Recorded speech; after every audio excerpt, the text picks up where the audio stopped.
Jesus. Today on Locked On Red Wings, Happy New Year. We're celebrating with a Red Wings win over the Ottawa Senators, and they did so wearing the reverse retros. Hellberg got the win, and Lucas Raymon got 2 points. Good game.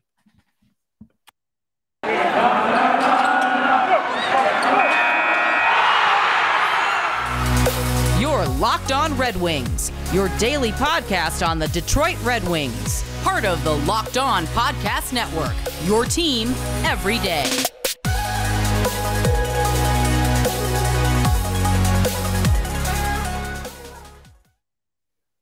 Welcome back to the Locked On Red Wings podcast. We are your hosts, Brian Fisher and Scotty Bentley. I am a podcast producer for the Daily J, WWJ News Radio podcast. Well, Scotty is a freelance journalist for the Detroit News, as well as the host of Locked On Tigers. And guys, it's the day. We're finally going to announce the winner of our Dominic Kubalik stick giveaway at the end of the episode, so stay tuned. Bang. Cliffhanger. Bang. That's what we call a teaser in the biz. We're getting good. We're doing good. We'll just ignore the fact that it took us six tries to do the cold open today. Literally, this is attempt 6 of recording today's episode right now. We're good. You are listening to attempt number 6. Well, you make it sound worse than it is. Like we get 5 seconds in. We get 5 seconds in and I hit end record because I didn't get the cold open right. I don't mind, and I just said this to you, but people didn't hear it because I hit the end record button. I don't mind slurring and stuttering throughout an episode because I'm human, but I want to get that cold open right, you know? Like I don't want to do that during the cold open, and I do it so much. And I don't write out my cold opens. A lot of times they're off the top of the head based on what we're going to talk about. Like today, how we're going to talk about the 4-2 win over the Ottawa Senators. Heck of a game. Heck of a game. I mean, I don't know where you want to start with this game because it basically Let's start in net. We want to start in net? Okay. Yeah, I want to start with Hellberg. Go for it. I mean, so the second goal was obviously pretty soft and like shouldn't have even. It wasn't even on net. Yeah, that soft is an understatement. That should not have been a goal against. But outside of that, he was really solid and was the winning goalie in a game that we won. Eventually, would end up winning decently. I don't want to say comfortably because it's still the NHL and crazy stuff happens, but you know, pretty solid victory, all things considered. And he was in net for it. And really, you know, if you take away, I guess you can't really play that game of, you know, if we take away a really bad goal, like he did let it in. But I don't know. I thought outside of that one shot, he was pretty solid. You got to give Scotty a little bit of leeway because we were both heavily drinking last night. So if we're a little slow. Oh, only ginger ales. So if we're a little slow as we record this at 11:30 in the morning on New Year's Day because we want to, you know, Sunday, guys, you know what's happening. Come on. You got to get him in before Lions football, though. Get him in Here we are. Football. But yeah, as far as Magnus Hellberg goes, to put it this way for you, because you're trying to make the argument, and I agree with you, that he played a pretty good game despite the one goal he allowed that was not even on net. A hell of a play by Claude Giroux, by the way, to get through the defenders. Not great seeing your defenders turn into turnstiles, but that's Claude Giroux for you. He's still very good. That shot he made was going wide, and Hellberg tried to still play it with his blocker and played it with his blocker right behind him into the net. And that had the feeling of like, oh no, here we go. It's going to be one of those games. And I've been getting that feeling a lot more recently, and it's been scary, but the Red Wings were able to rebound. But as far as Magnus Hellberg goes, you know, he rebounded after that goal as well, and he did finish the game with a positive goal saved above expected. So despite that goal, which I would imagine would have been like a solid -1 on the expected goals against scale, He rebounded nicely. The lowest of danger. Yeah, the lowest of danger. He finished the game in a positive metric with the goals saved above expected, which shows that I think that the shots in this were fairly low. The totals were fairly low. I think it was like 25 to 24. Let me double check. I have it up here. 25 for the Wings and 23 for the Ottawa Senators, but he only allowed 2. So his save percentage in this game was still .913. So he finished pretty solid. And, you know, it's not always... We've seen Hellberg good. We've seen Hellberg bad. He is what he is. He's not like an NHL level starter. He's probably at best a fringe backup in the NHL, but I'm all for him getting starts as long as he keeps giving the Red Wings opportunities to win. And in the 5-4 overtime victory over the Pittsburgh Penguins, he came in and made 19 saves on 19 shots and gave them a chance to come back, and they did win. In the game the other night, he did not look good against the game in Buffalo. He did not look all that great, but he looked good today. So it's going to be, that's what you're going to be getting out of a guy like Hellberg, but that's okay because, 3/4 of the rest of the time, it's going to be Ville Husso. Yeah, for sure. No, I mean, yeah, at the end of the day, you're picking hairs of splitting hairs rather. No goalie's ever going to be 100% good 100% of the time. Right. Yeah, you're splitting hairs on a backup goalie for sure. But I mean, this is, there's no way when this team starts getting healthy again, and well, as it continues to get healthier, I guess I should say, that we're going to be carrying 3 goalies in a month. Like, it's not happening. So it can't happen. It doesn't matter for the sense of like, oh, who's, like obviously this is Husso's net, and that's just all there is to it. However, there is, I think, a legitimate back and forth going on between who's going to be the backup goalie for the second half of the season potentially. And so it certainly does matter for that. And, we tend to, and we're victims of it too, but tend to swing way too far on the pendulum one way or the other. And, he has a really good game and we'll be like, oh, like he's definitely gonna like be the backup now. And then all it takes is one more, 4 or 5 goal game and we'll be off that train again. So we'll see what happens. And they have time until they really are going to be forced to make a decision on, which 2 of the 3 goalies they're going to keep. But for now, I really do think it's kind of a battle. No, I do agree with you. And Husso didn't get the start because obviously Magnus Hellberg got back-to-back starts, which I think, you know what? And that's something to talk about too, because Husso's sick, which is why he didn't get the start. Right. He's feeling ill. They decided on back-to-back starts, not back-to-back days. No net. They went to Hellberg twice. Yeah, and I think that's definitely a statement.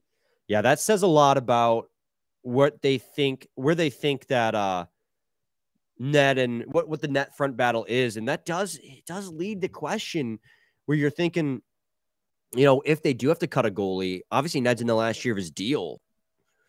Like that's a question. Do you just cut your losses with Ned? I hate even posing that question because we've been such defenders of Ned, but you got to do what's best for the team and whoever's playing better.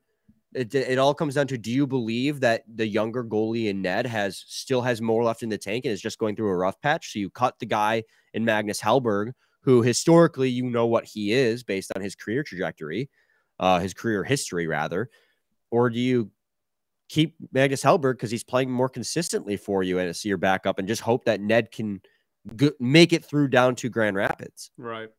Yeah. I mean, like I said, that's not a decision that they're going to be forced to make anytime soon. They still need to get the likes of Vrana and Burt and Fabry back before that's really like, hey, we kind of need to make a decision here. But, that day looms closer and closer every day. And, yeah, I really do. Well, I mean, I think it's a back and forth still, but yeah, man, you're right. That back-to-back by Hellberg is certainly a statement. I mean, because Vrana just played his second of his 3 conditioning games in Grand Rapids, didn't get a point in a 4-2 loss to the Admirals. We'll try and get Andrew Rinaldi of Field Pass Hockey on here shortly for you guys because there's a few off days coming up. It'd be perfect time to get his perspective on how Vrana performed. But Bertuzzi also skated at practice. It looked like he was wearing a regular jersey. He wasn't wearing a non-contact jersey, so he might be getting closer. It's the first I think we were just talking about on Friday's episode how we hadn't heard anything about Bertuzzi, and then over the weekend he was at practice. So, you're getting 2 forwards back very shortly, and we've talked at length about how things might get shaken up. And with Hellberg getting back-to-back starts, man, I don't know. I don't know what the answer is because I'm not in the locker room. I don't know what's going through Derek Lalonde and Steve Yzerman's head on how to handle the goalie situation. But, once your roster starts getting full, you have to imagine you're going to go down to 2. Like, that just seems common sense. Like, no team carries 3 goalies. There's no way when all 3 of those dudes are healthy in the lineup again that they're still carrying 3. Yeah, I just don't. Because then you're going to have to go like too deep into like the young core. Like, you already are in a tough spot where you got to pick one to send down. Nonetheless, if you if you were to keep all three and have to send 2 or even 3 down, yeah, there's no way. Yeah, but hey, let's focus on the good things. Magnus Hellberg got the W in the 4-2 win over the Ottawa Senators. We kind of got off into a little bit of a tangent about the goalie situation, but he got the win. He played good enough to get the win, and let's hope that Ville Husso's healthy again to play on Wednesday. We'll continue the conversation about the Red Wings win over the Senators on the other side of this break, talking about the reverse retros getting the win, Rasmussen being really good, and hey, they broke up Moritz Seider and Ben Chiarot.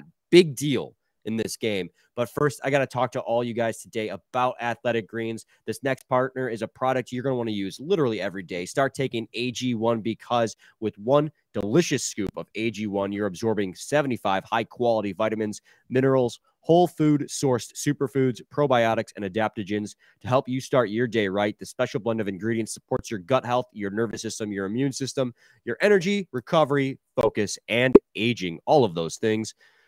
It's lifestyle friendly, whether you eat keto, paleo, vegan, dairy-free, or gluten-free. Contains less than 1 gram of sugar, no GMOs, and no nasty chemicals or artificial anything, while still tasting good.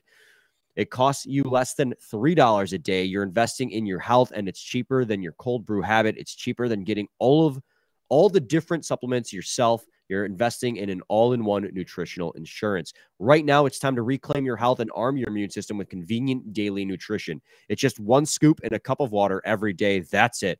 No need for a million different pills and supplements to look out for your health. To make it easy, Athletic Greens is going to give you a free 1-year supply of immune-supporting vitamin D and 5 free travel packs with your first purchase. All you have to do is visit athleticgreens.com/NHL Network. Again, that is athleticgreens.com/NHL Network to take ownership over your health and pick up the ultimate daily nutritional insurance. Segment 2, Locked On Red Wings podcast. Were you like trying to adjust the lighting? Is that what you're doing? Okay. I like to see you in peripheral putting your hand up, and I was like, I'm going to do the same thing. It's funny. So, funny guy. Thanks. I try. What do you want to talk about here in segment 2, man? Like, we still have a lot to get to. Obviously, like them winning in the reverse retro is kind of like more anecdotal. Reverse retros, baby. That's a dub. Can we stop saying that they're cursed? I feel like every time I see somebody on Twitter complaining about the reverse retros, they're like, it's their fault we're losing. It's like we won in the reverse retros. Like, and Mickey Redmond said he liked them. So all your guys' points are moot. You're not allowed to not like them if Mickey Redmond likes them. Correct. That's the rule. That's how it works. Ken Cal and Mickey Redmond like them. Yeah, yeah. So, and those are... Imagine having a different opinion than Ken Cal and Mickey Redmond. Could not be us. Mickey Redmond is like the personification of old-time hockey. So if the personification of old-time hockey likes the black uniforms, you guys are obligated by law to also like them. And that's just how it works. I don't make the rules. I'm sorry, guys. Correct. I'm sorry. You're spot on. I think... Can we just, for a little bit, just kind of riff about Berggren and how good he is? We can, absolutely. I'm down for that. He's so good, man. Like, I think the biggest, I don't want to say surprise, because, like, we've known that he was this style of player since he was drafted, I guess. But his skating is unreal, man. Oh, like yeah. he's fast for sure, but like he's like agile. He's an agile skater. Like he's so impressive and he's so fun to watch. And I'm more and more impressed every single game by him. And I don't think that you can justify really sending him back down, to be honest, at this point. And he's such a good skater, and it really opens the door for a ton of possibilities on the player he can become. I completely agree with you. I think he is 100% NHL ready. I don't think there's any part of his game that needs more time in the AHL. At this point, if there's any part of his game that still needs improvement, it's best served to make that improvement at this level. Because we saw it last year, he dominates the AHL. He broke the rookie scoring record for the Grand Rapids Griffins last year as a, again, rookie at the Grand Rapids Griffins level. So his second professional year, he's ready for the NHL. And every single game, he's making an impact. He had an assist in this game as well. And he's playing like third, fourth line minutes most nights. And he's getting power play opportunities as well. Like he has proved it in almost every single game that he deserves to be on the NHL roster. And again, we'll have to go back to that conversation about who gets sent down, but we don't have to do that today. His IQ, his vision, and his IQ is what impresses me the most. Like, he is a very well-rounded player, and a lot of it has to do with he sees the ice super well, and he hooks his teammates up with great passes. I just can't, and he's in the right spot to receive passes or lucky bounces. Like, he just puts himself in a position to succeed every single time. And I don't think he's going to be a 30, 40 goal scorer. That's not what he's going to be, but he can be, I think he's going to be an incredible role player. Like, you talk about guys that I think Jonathan Berggren's place on this team in the future is going to be one of those where he's going to be a very underrated player across the league. When you look at championship caliber teams, there's always the guys who get all the love and all the credit, the superstars. But then there's those guys who you look at the point sheet, you look at the box score at the end of the season, and you'll be surprised by how big of an impact this player had, because he's not quite good enough to get all of the credit, but he's still a very important role player who, without him, the whole thing could fall apart. Right. Like, I just feel like he's going to be that guy. And he still has incredible room to grow. Like, maybe he will become the 30, 40 goal scorer. I don't foresee that, but I think he is. Oh, middle six, though. Yeah, he's going to be a very crucial middle six player on this Red Wings team in the future. And I'm super pumped to see his development continue. Like, he doesn't seem to, and obviously he's a rookie, and this tends to happen with rookies. They get off the really hot starts, but he hasn't seemed to lose a step. He hasn't seemed to have lost a step since coming to the NHL. He seems to have gained a step, if anything. Like, his confidence continues to, go on the rise. And we've talked about so much with, like, this age of player, that, like, how important that confidence is. And we talked about it last year with Veleno. We talked about it last year with Berggren, honestly. And, like, how, there's just a certain level of on-ice confidence that you need to be successful at the NHL level. And we saw, like, Veleno maybe didn't have it at the beginning and then started getting a little bit more as the season went on. And for him to really since game one this year when he got called up, he's impressed, and he just continues to. And, I agree with you. I think he's going to be a really, really solid and valuable middle six forward on this team for a long time. For sure. Elmer Soderblom, talk about another rookie who's maybe a little less well-rounded than Jonathan Berggren. He scored a goal in this game. He was just put himself in the right spot to receive a pass and just unleashed a really nice shot from the high slot for a goal. And, he continues to he's one of those players who I keep watching and I go, he looks like he could use a little bit more work in the AHL, if I'm being honest, but then he'll score a goal. And it's like, oh, well, I mean, he's producing. His assists were from Joe Veleno and Jake Walman, who we have to talk about, Walman and Seider, because they were fan-freaking-tastic in this game against the Senators. Yeah. But, it goes back to that conversation. It's going to be really hard here soon with these rookies playing so damn well. And that's the thing, is like, the team's not necessarily winning a ton of games, but even the games they're losing, it's the young guys who are playing the best. And so it's like the guys that you could send down to make the roster better are the ones who are playing the best hockey. Right. Like, what are you supposed to do about that? Yeah, no, for sure. I mean, that's, you're rocking a hard place. That's the situation that we're in. And again, we talked about a lot at the beginning of the season, how cool it was that this team finally had depth. And this is the I don't want to say downside, because it's a good problem to have, but, like, this is the flip side of the coin to having depth, is, people that are probably NHL ready and that you want to see up at the highest level. There's not really room for all of them when you have a really deep team. So, yeah. And, it's going to be a problem, but it's a good problem to have. For sure. We'll just have to see how it shakes out, because I honestly, I know what logically makes sense, but also that doesn't fit what I want to have happen. So, I mean, what I want to have happen is I don't ever at all. It's not my forte. I date a smart woman, and she's the one who does all the logic. I just am completely irrational all the time. So when it comes to the game, though, the Red Wings, of course, they did their typical, let's play one crappy period and then play good 20 minutes or another good 40. And they did that. And they picked the first period, this game, to be crappy. Got out to a 2-0 deficit again. That second goal. You don't want your defenders to be turnstiles. That was a great move by Giroux. It was a bad look for the Red Wings. But, it wouldn't have happened if Hellberg hadn't decided to block a wide shot. to begin with.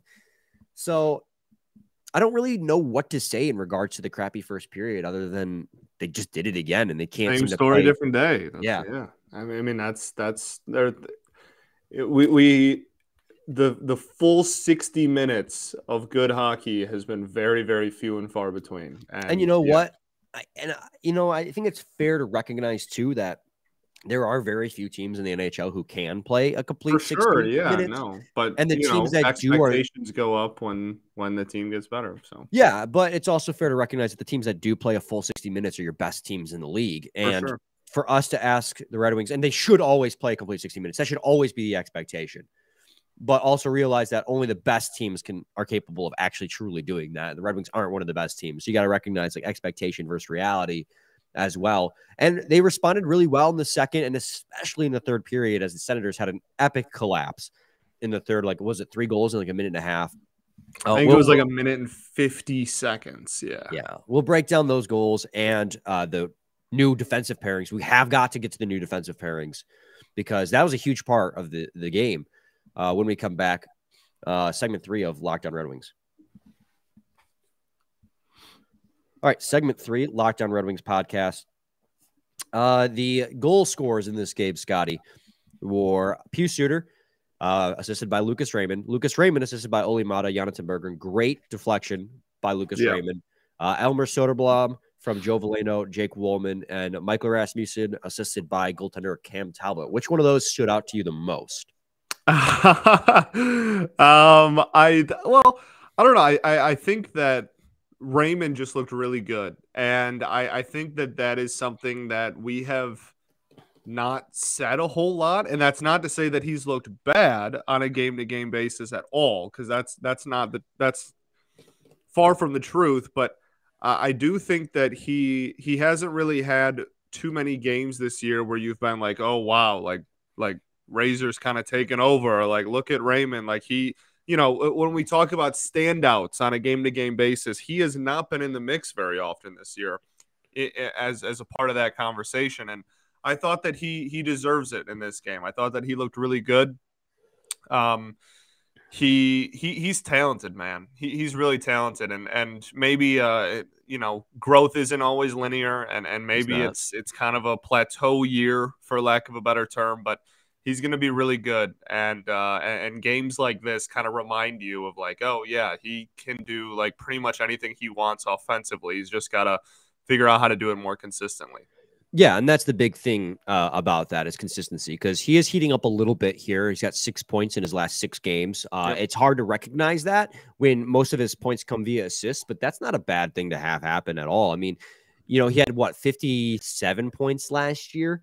I think he's one of the only Red Wings to have played in every single game in 2022. Him and Seider to play in every single game in the calendar year of 2022. Him and Seider were the only players to play in the entire season last year. So, they're there every night despite their young age, putting it all out there. And like you said, growth isn't always linear. And he's on a 6-for-6 streak. 6 points in 6 games, but even that's not like super consistent. He had an assist against Ottawa last time they played. He had a goal against Washington. Then he had no points. Then he had 2 assists against the Pittsburgh Penguins. Then he had no points against Buffalo. Then a goal and an assist against Ottawa. So even when he is on a little bit of a heater, even then it's kind of sparsed out, But Lucas Raymond, he's definitely not performing as well as he did in his rookie season, but like you said, growth isn't linear. Sophomore slumps happen, and he's still a very good player, and he's still trying to find his way. So while we don't talk a lot about Lucas Raymond this year, don't let that think that he's not doing anything. He's still playing. He's still 5th on the team in points. He's still got 22 and 35. That's good for 5th. He's behind Hronek, Perron, Kubalik, and Larkin. So it's fine. I'm not worried about. Agreed. Yeah, no, far from worried. But yeah, back to this game specifically, he looked great. He was. For a while there, for I think the majority of the second period, the offense kind of ran through him. Like he was kind of, but he has that capability. Not playing like quarterback on the blue line or anything, but he was kind of facilitating up front, and it paid off. Yeah, great game. Yeah, whenever he decides he's going to control the play, things happen. Yep. So he's someone to keep looking forward to. I think that the Lucas, or not Lucas Raymond, the Moritz Seider and Jake Walman pair are something to Yeah, I keep got to talk looking about forward that. to. That's probably the biggest story of the game, eh? It is the biggest story. We buried the lead and waited until the 25-minute mark to talk about it. But that is Phil that Collins is in the air huge. tonight. The beat drops like 3/4 of the way through the song. Da, da, da, da, da, da, da, da, da. Jake Walman. Okay. I can't believe you just did that. So no, but that, I mean, that's definitely the biggest story of the game. At least going into the game was the biggest story. I think the biggest thing after the game is realizing how well it worked. Like it's one thing to be like, hey, they're finally shaking up the pairings, they're finally changing things up. You know, like this Seider and Chiarot line that has not wavered at all and has not been good. They're finally switching up from. And then for it to work literally immediately is definitely like a sign, I feel like. Well, and it's a huge reward for Jake Walman, who has been on fire recently. Absolutely. I mean, he obviously started the year hurt, and then he started the year when he got healthy on the third pair, and he slowly worked his way up the lineup. And part of that is like Olimata got sick. And so, okay, we'll give him a shot. And well, then he played really well with Philip Roenick. It's like, okay, he's continuing to play well against tougher competition on a better pair with more minutes. So now that we know this pair is not working out, let's try him with Moritz Seider. And they were the two best players at expected goals for percentage last night. In fact, they were the only two players on the Detroit Red Wings who had a positive, above 50% expected goals for percentage. Jake Walman had a 51.59 and Moritz Seider had a 55.44. I just want to point this out. It has been a long time since Moritz Seider has topped the charts in expected goals for percentage. At his best with Ben Chiarot, he's always been near the middle. Now, the best defenders ever don't need, a great defensive partner to be near the top of the charts. Sure. But it sure helps a lot because Moritz Seider, especially when you have less than 2 seasons of NHL experience. When we talk about Lucas Raymond, it still applies to Moritz Seider. He's in his sophomore year and growth isn't linear, and putting him with a pair that allows him to, be Moritz Seider is huge. And I thought Moritz Seider let Jake Walman be Jake Walman as well.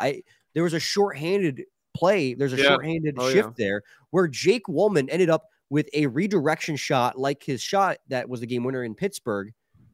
The Red Wings were shorthanded. So as a defenseman, he ended up being the first guy in behind the defender on an offensive opportunity.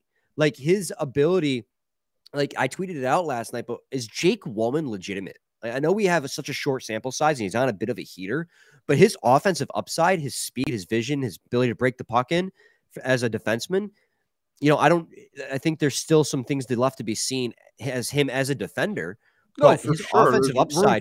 There's plenty of room for growth still, but that doesn't mean that he hasn't had an exceptional year. And he's more than the biggest thing again. Like the biggest thing to take away is just that this line worked, or this pairing worked. Like this pair, it advanced analytically, it worked. Eye test, it worked. Like this was a success in game one of this experience. Well, and he's not like John Klingberg either, where for sure, phenomenal offensive upside, but it comes at the cost of just like terrible defensive metrics. His offensive metrics are enough to outweigh his defensive metrics. So and again, when you're paired with Moritz Seider, then too, like I'm sure that helps. It does help a lot because they're also not the same player.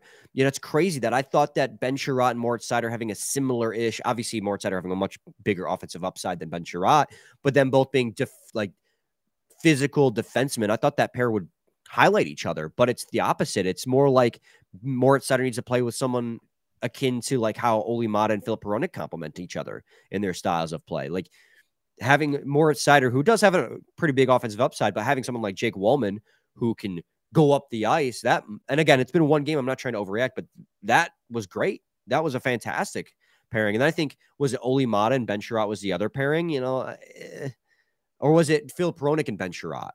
I think it was Philip Roenick and Ben Chiarot. Correct. Yeah, it was Roenick and Chiarot. Well, there was a little bit of blender action happening too in the third. But yeah. I mean, it was a good pairing. I enjoyed it heavily, and I want to see it going forward. Yeah, I want to see it again. Yeah. The only thing outside, because the Red Wings played a really good second and third period, obviously really good minute and a half. Cam Talbot with that turnover was hilarious, leading to Michael Rasmussen's goal. Man, yeah. Michael Rasmussen.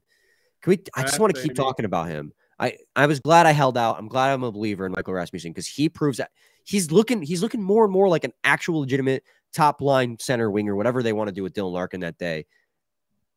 And I'm not trying to say like a really good Stanley Cup contender he would be, because I don't think he would be, but he's been playing really, really well in that role. They're the only offensive line that had a positive Corsi percentage in this game. Yeah, I mean he's definitely played his way into the conversation of being a legitimate middle six forward on a good team, man. Like I think the biggest thing for him was just like how he was used, like before. Yeah. I guess before last year, before the second half of last year. Just like I think that coaching had a hard time figuring out how to use him. He had a hard time figuring out how his style of play that really translates to the NHL. And then he just figured it out, man. And he's been really taking big strides forward. And this year has been a really successful year, I think, for him. And yeah, I mean, anytime you can utilize that size, well is a huge plus, and that's the intangible stuff we talk about with Soderblom too. Yeah, so. And we talked about his skating and everything, but yeah, he's definitely using his size in the corners a lot more, and he's winning corner battles. And I think that down low too. Well, I think that's why that line is finding so much success, because you have skill guys like Perron. I mean, Perron's not afraid to use his size a little bit, but he's a goal scorer first and foremost. And you got skill guys like Dylan Larkin, but then add a guy like Michael Rasmussen, who's not without skill. He does have some skill as well. No, for sure. But a guy who's 6'6" and not afraid to throw some bodies. There was a play early on where the Ottawa Senators defenseman got the puck in the corner. Michael Rasmussen chased him down, hit him along the boards, got the puck from him, and fed Moritz Seider for a shot in the slot, and he missed the net. But that is prime example number one as to how he's been such a useful proponent on that top line, has been the guy who can use his size and skill down low to free the puck up for the guys who are the more patent goal scorers. That's how he got that goal when Cam Talbot forced the turnovers. He went behind the net, and Cam Talbot coughed up the puck, and he just wrapped it into the net. That is how he has been finding success with those guys. Yeah, him and aggressive forecheck has definitely been his friend, and I think that's another thing that maybe he wasn't really doing earlier on in his career that he started to kind of do now, because I mean, like him and Elmer too, we talk about all the time. Elmer's best defensive moments are when he's just uber aggressive on the forecheck, because again, he's huge. That's terrifying to just have coming right at you. You know what I mean? So, and long wingspan and all that. Yeah, for sure. Utilizing size is definitely something that both of them, but I know we're talking about Ras right now, are definitely taking big strides in. Yeah. Third best Corsi for percentage in the game behind Moritz Seider and Dylan Larkin for Michael Rasmussen at 61%, a relative compared to his teammates of 18.83%. So when he was on the ice, the team had 18% more shot attempts for than against that verse when he was off the ice. So, I mean, that just shows that how big of an impact he's having in a top line role, playing against the other team's best players. That's great. His development this season, and starting from last season, has been great to see.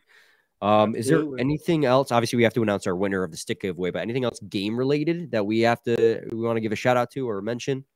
I don't think so, man. I don't think so. Good, solid win. Always good to beat the Sens, because we're compared to them all the time. Pew Suitor's first goal in 18 games. Good for him. Good for him.